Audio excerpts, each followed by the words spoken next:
Halo, Bung Rocky, ketemu lagi kita. Ini awal pekan dan masih persambuan. Wah, gitu ya, di yang harus ya itu peristiwa Sambo akhirnya terus-menerus masuk dalam upaya untuk memperlihatkan konflik di antara petinggi-petinggi Polri itu dalilnya itu yang orang akhirnya lihat, dan itu udah makin terbuka antar geng sebetulnya kalau pakai istilah para pengamat instan itu. Dan terlihat di situ bahwa soal Satgas Merah Putih itu tetap diincar. Dan kita tahu bahwa ya Pak Tito yang menginisiasi itu. Tentu kita ingat dulu Pak Tito itu perwira yang pinter dan dia mau melampaui semua birokrasi yang ada di kepolisian. Karena dianggap wah ini yang tua-tua ini kadangkala maksud awalnya bagus tapi kemudian susah diterobos itu kalau melalui jalur formal. Karena itu Tito bikin Satgas itu tuh. Kita paham pada waktu itu karena bagaimanapun dia mesti bawa divisi dia sendiri kan, maka orang-orang Densus pasti direkrut pertama yang memang orang-orang pintar itu di awal-awal itu, karena kita tahu kan Densus dilatih di Amerika, Australia segala macam. Jadi dari awal kita lihat ada semacam persaingan dan kecemburuan pada Tito tuh. Tapi kemudian itu melebar, jadi seolah-olah Densus atau Satgas Merah Putih ini ya beroperasi kemana-mana tuh. Itu yang sering kali mesti kita periksa. Karena itu beberapa waktu yang lalu kan kita minta ini diterangkan itu fungsinya apa sebetulnya. Dulu fungsinya bagus untuk melakukan reformasi internal birokrasi di kepolisian yang udah berurat akar pada beberapa jenderal senior, dan yang muda ini tentu akan mengalami hambatan atau mengganggu kenikmatan para senior. Tapi sekali lagi itu di masa lalu dan kemudian dia berlangsung ketika Pak Tito nggak ada di situ. Satgas ini masih berlangsung dan masuk pada Pak Sigit yang orang anggap oke, ada Pak Sigit tapi kelihatannya kedudukan Pak Sigit terlalu lemah berhadapan dengan senior-seniornya. Itu saya kira awalnya begitu tuh. Nah, kalau kemudian sekarang istana berupaya untuk kasih sinyal bahwa akan ada semacam pergantian, tentu evaluasinya pada Pak Tito, bukan pada Pak Tito lagi, tapi pada Pak Sigit. Nah, di situ saya kira taruhan kita sekarang tuh siapa yang potensial untuk menggantikan Pak Sigit, walaupun Pak Sigit tetap memegang kendali dalam kasus Sambo. Ini memang sudah arahnya ke situ. Kita dengan mulai bisik-bisik kemarin misalnya begini, saya baca ini bahwa jubir Pak Luhut membantah gitu bahwa Pak Luhut memerintahkan Kabarreskrim untuk bereskan kasus Brigadir J. Oke, dan ini katanya ini beritanya hoax, dipotong-potong. Tetapi ketika udah masuk nyebut nama figur Pak Luhut, kita nggak bisa bisa menafikan bahwa ini sudah mulai ada permainan gitu, yang ada apa di balik itu. Kenapa? Karena kita tahu bahwa Pak Luhut ini kan walaupun jabatannya sebagai Menko Marinvest, tapi kan kita tahu dia diberi tugas yang macam-macam yang di luar jabatan itu oleh Pak Jokowi sendiri. Jadi artinya nggak salah kalau orang kemudian melihat ini figur yang paling powerful, dan ketika masuk di wilayah Polri, apalagi kalau tidak urusannya dengan soal Kapolri kan gitu. Ya tentu saja secara formal Pak Luhut tidak terlibat di dalam soal rekrutmen. Tapi secara material hanya Pak Luhut yang mengerti secara lengkap peristiwa-peristiwa politik dan peristiwa ekonomi di negeri ini. Itu nggak bisa dipungkiri. Karena itu orang anggap Pak Luhut ini udah Perdana Menteri. Ya memang faktanya begitu. Karena menteri-menteri yang lain nggak bisa deliver sesuatu. Jadi itu hal yang biasa aja secara personal. Pak Luhut kemudian dipercaya oleh Pak Jokowi. Tapi yang jadi soal kalau juru bicara Pak Luhut membantahnya terlalu berlebihan, itu juga susah nanti kan. Jadi proporsional aja kasih keterangan bahwa memang dengan sendirinya Presiden pasti meminta penasihat seniornya yaitu Pak Luhut.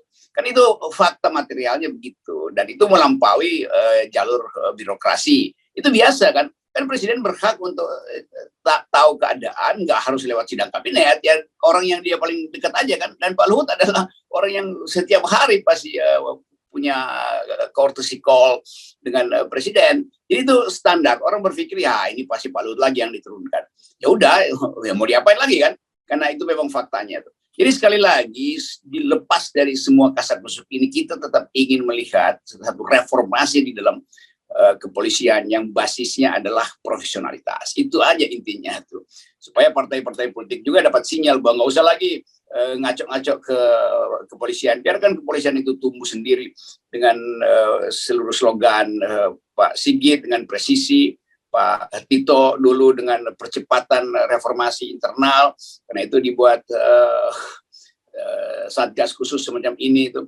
Jadi semua peristiwa ini dalam upaya justru untuk mereformasi kepolisian. Demikian juga kemarin KNPI mengajukan judicial review, semua itu, dan pers juga begitu. Jadi ini adalah upaya untuk beres-beres dari dalam, dan itu pentingnya. Yang dari luar itu udah amati aja, jangan terlalu banyak direcoki juga, nanti kepolisian bingung juga nih apa yang mau dibenahi di dalam kalau masih ada ribut di luar. Tapi kita percayakan bahwa teman-teman di kepolisian mampu untuk mengurus dirinya sendiri itu. Banyak teman-teman muda bahkan yang otaknya IQ-nya berlebih di situ tuh. Ya.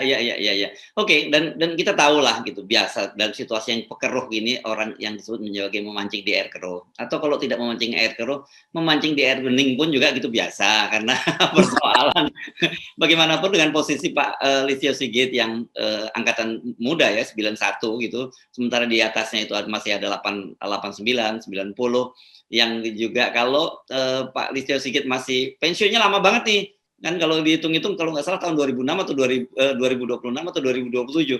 Jadi kan mau nggak mau mereka mentok. Jadi ketika ada situasi semacam ini ya wajar kalau mereka kemudian berusaha memanfaatkan situasi itu. Yang nggak wajar itu kan ketika mereka kasak-kusuk lobby sana-sini, terutama dengan kekuatan politik dan kekuatan istana, itu yang jadi masalah. Ya, itu pentingnya tuh. Jadi kita pisahkan antara keinginan reformasi internal polisi dan keinginan dari luar yang justru ingin memanfaatkan situasi perubahan ini. Kan banyak yang ngincer, ini mesti bagian gue nih yang diajukan sebagai kabar eskrim baru misalnya, atau Kapolri baru segala macam. Itu nggak boleh terjadi itu. Sementara itu kita tetap ingin agar supaya Densus bekerja secara profesional, bahwa yang disebut teroris harus didefinisikan secara benar teroris, soal pelanggaran hak asasi manusia harus diantisipasi segala macam, demikian juga BNN segala macam itu. Jangan lagi jadi masuk di dalam kasak-kusuk narkotik, tapi sebetulnya orang merasa wah ada yang lipat di situ tuh. Kan semua sinyal itu diketahui oleh publik tuh. Dan publik sekarang berupaya untuk oke, kita selesaikan semua karena ada momentum. Jadi momentum ini harus betul-betul jadi semacam refleksi batin yang radikal gitu, pada semua lembaga yang ada di kepolisian. Jadi satu waktu nanti mungkin menjelang pemilu 2024 orang merasa oke, pemilunya akan bersih karena kepolisian sudah direformasi berdasarkan prinsip-prinsip meritokrasi, prinsip profesional dan seterusnya. Saya akhirnya jadi optimis pemilu kalau polisinya direformasi. Kalau nggak bisa ya udah kita balik lagi pada percepatan pemilu tuh. Artinya 2024 nggak usah ditunggu lama tuh. Karena ada kesempatan juga untuk mereformasi politik bersamaan mereformasi kepolisian. Gitu kira-kira. Ya, saya kira satu, kalau kasus pembunuhan ini makin on the track lah kita ya. Kita udah mulai lihat sudah ditentukan siapa tersangkanya, tinggal soal apakah siapa pelaku penembakan utamanya dan sebagainya. Saya kira nanti pelan-pelan akan terbuka. Kalau agenda kita sebenarnya saya kira ada dua, seperti yang Anda sebut, soal Sagasus itu harus diotopsi ulang.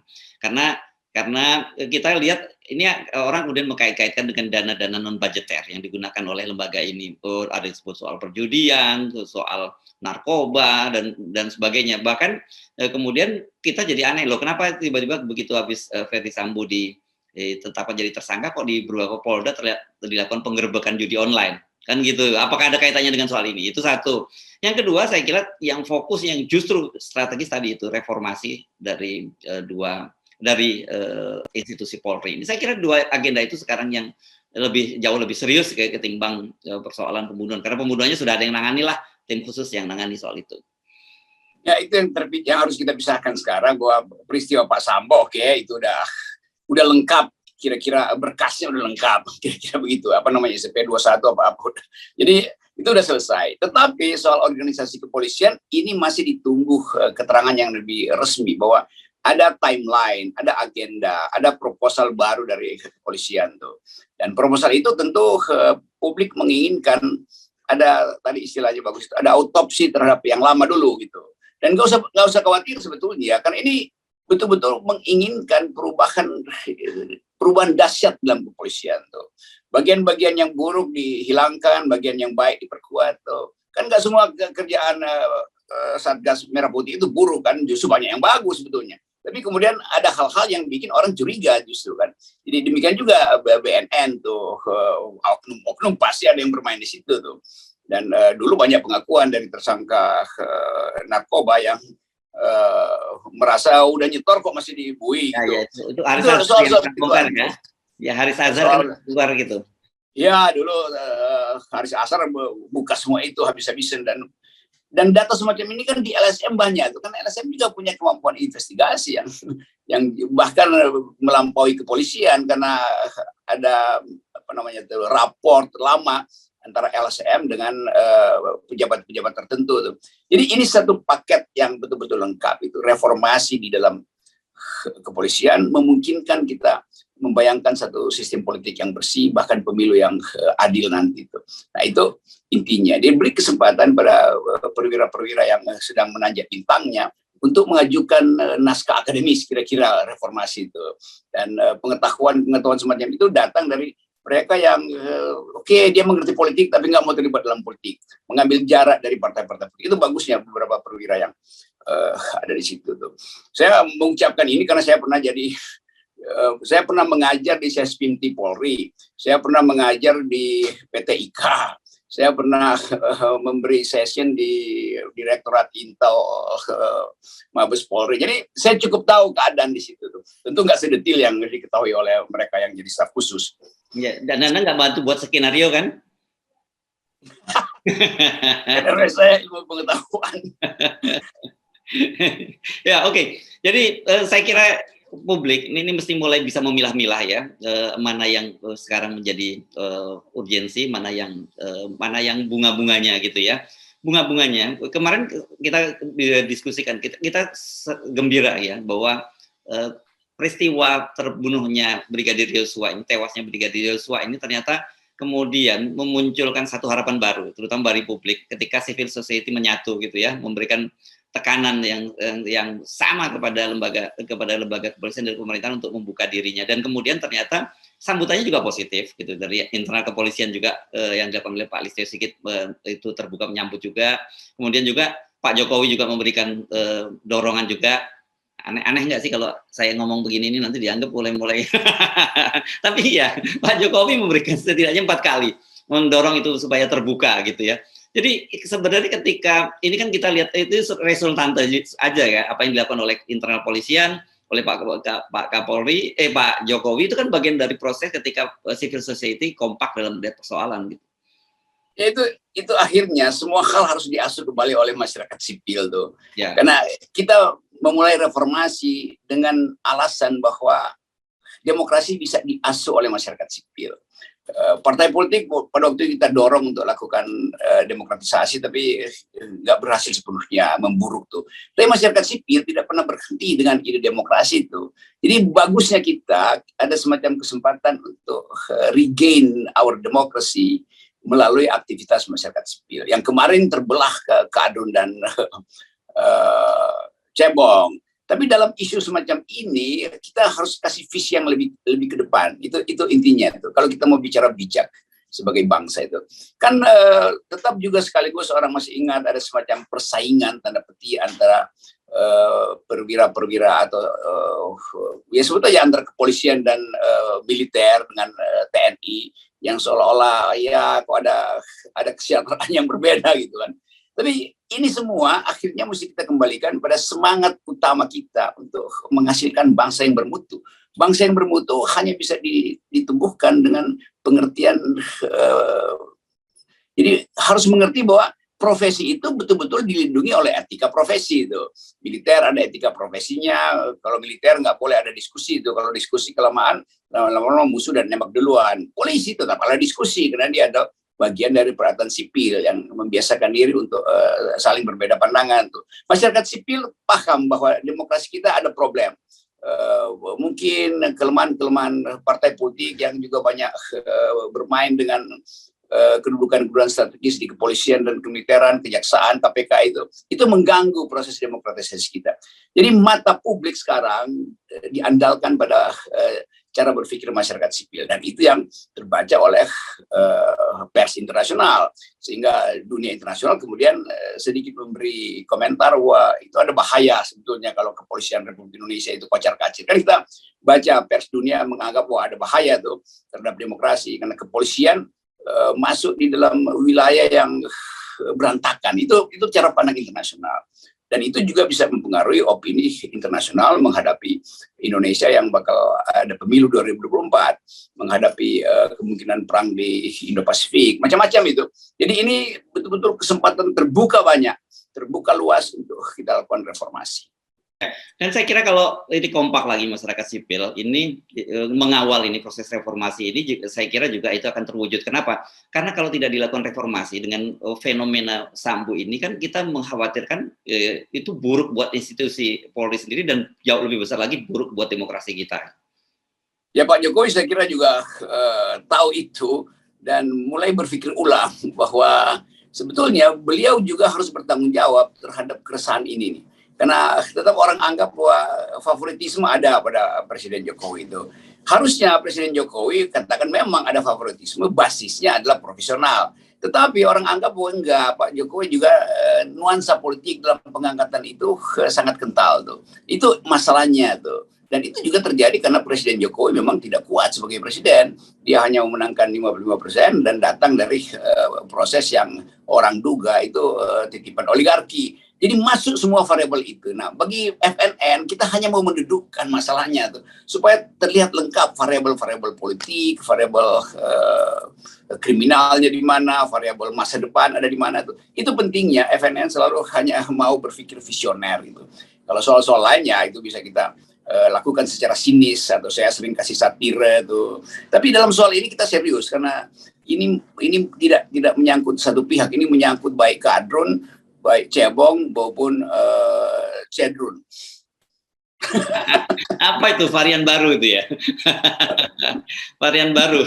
Oke. Atau tapi ya memang clear ya bahwa kita berpikir ini nggak ada urusannya sejak awal kita juga tidak mau terlibat office politicking di lingkungan kepolisian.